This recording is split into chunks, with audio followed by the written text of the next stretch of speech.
pelajar diamankan bersama 3 seruling. Aksi pelajar SMK ini terjadi pada tanggal 19 November sekitar pukul 19 waktu Indonesia Barat. Akibat dari tawuran ini, seorang pelajar mengalami luka sabetan senjata tajam di bagian kaki dan perut. Sebelum tawuran, para pelajar dari 2 sekolah berkomunikasi dan membuat perjanjian melalui sosial media. Setelah sepakat, mereka akan menyerang pelajar dari sekolah lain. Namun, saat mereka ingin menyerang pelajar dari sekolah lain, mereka melihat jumlah pelajar dari sekolah lain tersebut lebih banyak dibanding mereka, sehingga mereka memutuskan untuk putar balik arah dan memilih untuk kabur. Namun naasnya, salah satu seorang pelajar terjatuh dari motornya, sehingga dia yang menjadi bulan-bulanan bagi pelajar yang lainnya, sehingga ia mengalami luka di bagian kaki dan perut akibat dari sabetan senjata tajam. Seluruh pelajar diamankan saat ini mendekam di sel tahanan Polsek Medan Satria untuk mempertanggungjawabkan atas perbuatannya.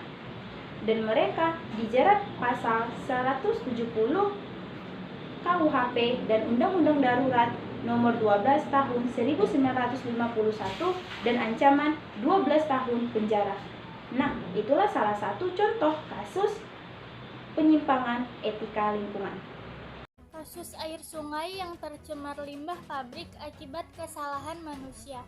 Kasus pembuangan limbah kimia dari pabrik PT Kelarian ke Sungai Cikaso, Kecamatan Lengkong, Kabupaten Sukabumi, Jawa Barat, terus membuat warga resah. Kini pihak perusahaan PT Kelarian buka suara terkait kasus tersebut. Pihak perusahaan mengakui bahwa limbahnya tersebut terbuang ke sungai karena kesalahan manusia atau human error, di mana limbah yang mengandung zat asam sebanyak 5 meter kubik terbuang secara tidak sengaja ke Sungai Cikaso dari lokasi pengolahan limbah, sehingga pH air Sungai Cikaso berada di bawah normal, yaitu 2,6. Sementara itu, warga yang berada di Kampung Cadas Ngampar, Desa Negalasari yang jaraknya kurang dari 10 km dari lokasi pabrik PT Kelarian, saat ini mengaku telah merasakan dampak dari Sungai Cikaso yang tercemar limbah tersebut. Mereka mengakui merasakan gatal-gatal setelah mandi di Sungai Cikaso. Selain itu, hewan ternak seperti kerbau yang berkubang di Sungai Cikaso saat ini terserang penyakit, dan lahan pertanian padi yang teraliri air dari Sungai Cikaso, tanaman padinya menjadi jelek dan terancam gagal panen. Kini, warga sudah tidak berani memanfaatkan air Sungai Cikaso tersebut. Mereka lebih memanfaatkan air sumur seadanya untuk kebutuhan sehari-hari, termasuk untuk minum hewan ternak.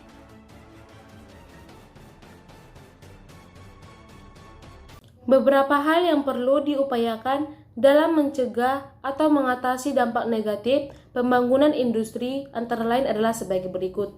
Yang pertama, pemilihan lokasi pembangunan yang tidak terlalu dekat dengan pemukiman warga setempat. Yang kedua, adanya upaya memperkecil jumlah limbah yang dihasilkan oleh industri tersebut, misalnya dengan pemilihan bahan baku dan peralatan yang ramah lingkungan. Yang ketiga, adanya usaha mencegah terjadinya pencemaran lingkungan sekitar. Contohnya dengan melakukan pengelolaan limbah secara bijak atau menyediakan tempat penyaluran limbah yang tidak mengganggu kesehatan lingkungan sekitar. Yang keempat, menghijaukan lingkungan di sekitar lokasi pendirian industri. Hal ini bisa dilakukan oleh penyelenggara industri dan masyarakat sekitar.